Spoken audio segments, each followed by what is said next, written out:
আসসালামু আলাইকুম। আশা করি সবাই খুব ভালো আছেন। অনেক রিকোয়েস্টের একটা ভিডিও। অনেকেই বলতেছেন যে ভাই ডিজিটাল প্রোডাক্ট কীভাবে আপলোড করবো ই-কমার্স ওয়েবসাইটে এটা একটু দেখান, যাতে অটোমেটিক পেমেন্ট করার পরে কাস্টমার অটোমেটিক ডিজিটাল প্রোডাক্টটা পেয়ে যায়। তো আমি হচ্ছে এখন এটা লাইভ দেখিয়ে দিব এখন। দেখতে পাচ্ছেন রাত বাজে 12:51।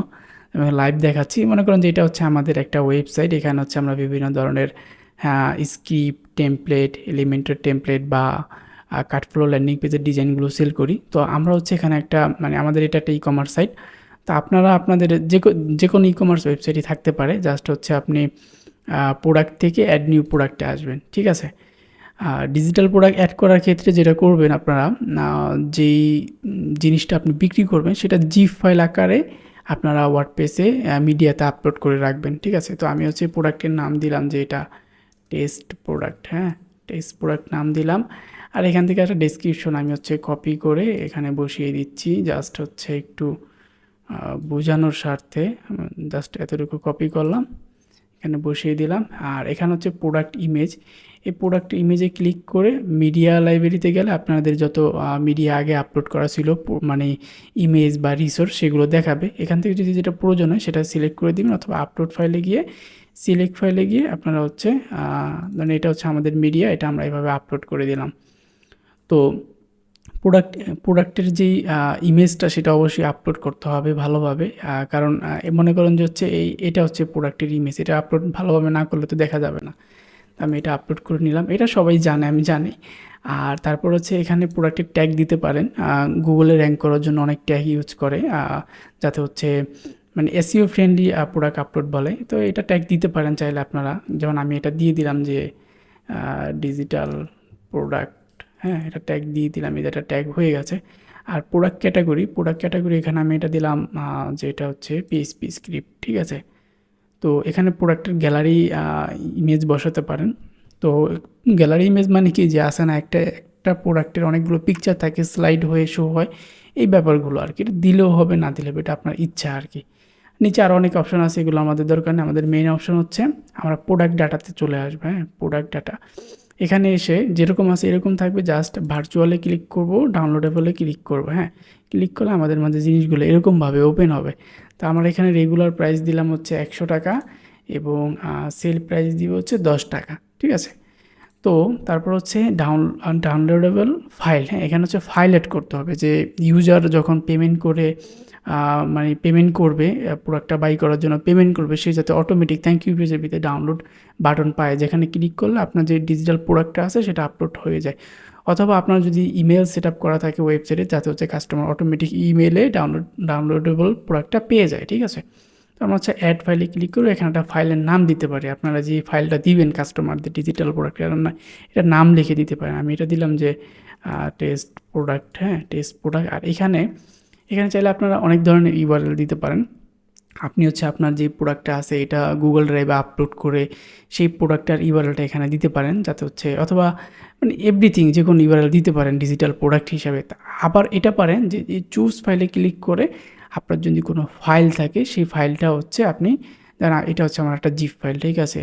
তো এগুলো হচ্ছে আমাদের সব জিপ ফাইল আর কি। আমরা যদি আপলোড ফাইলে ক্লিক করি, সিলেক্ট ফাইল, এখান থেকে আমি মনে করেন যে এই লারাবেল কম্বো, এই জিপ ফাইলটা এটা ডিজিটাল প্রোডাক্ট, এটা হচ্ছে আমি বিক্রি করবো এখন, ঠিক আছে?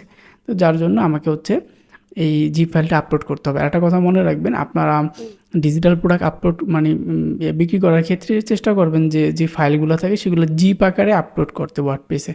তাহলে হবে কি, যে কাস্টমার খুব সহজে সেটা ডাউনলোড করে ফেলতে পারবে। তাছাড়া অন্য কোনো ফাইল হলে অনেক লং হয়ে যায় ফাইলের সাইজটা।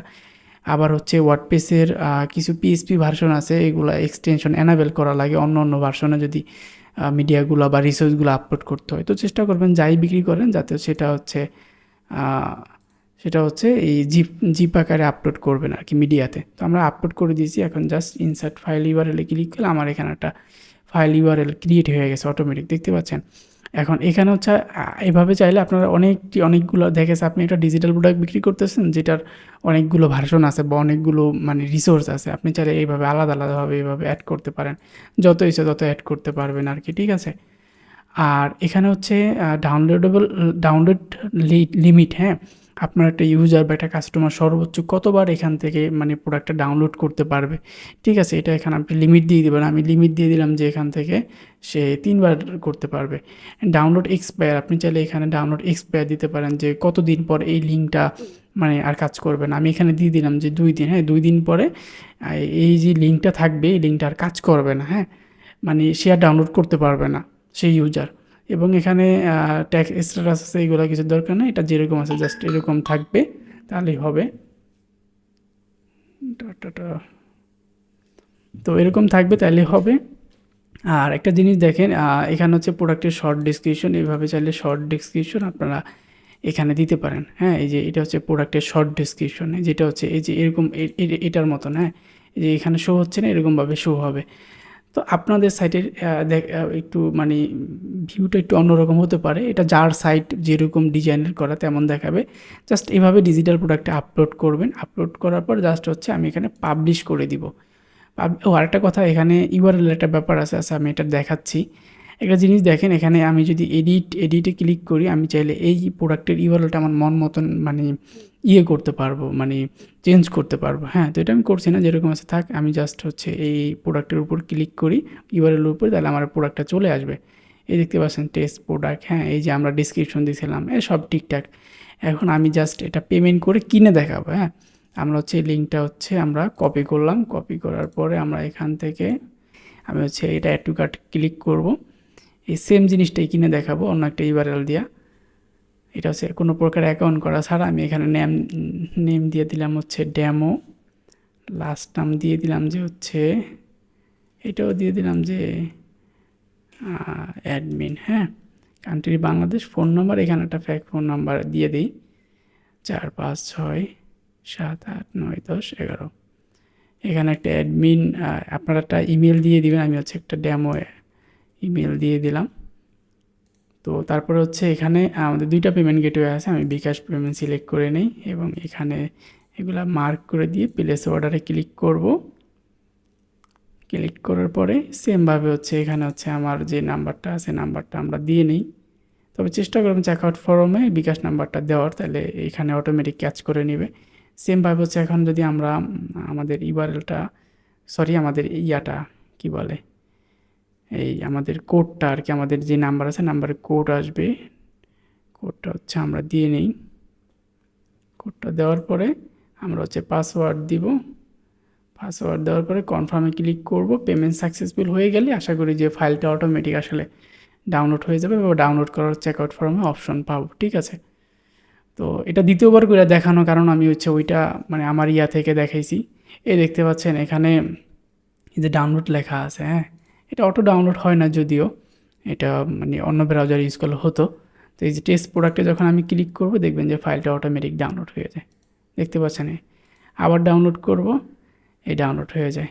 আবার ডাউনলোড করব, ডাউনলোড হয়ে যাবে। ঠিক আছে, এই যে ডাউনলোড আমি কিন্তু 3বার ডাউনলোড করে ফেলছি। হ্যাঁ, এখন এটা কয়বার আমি, এই যে দেখেন আর ডাউনলোড হবে না, কারণ আমি ওই জায়গায় 3বার সেট করছিলাম।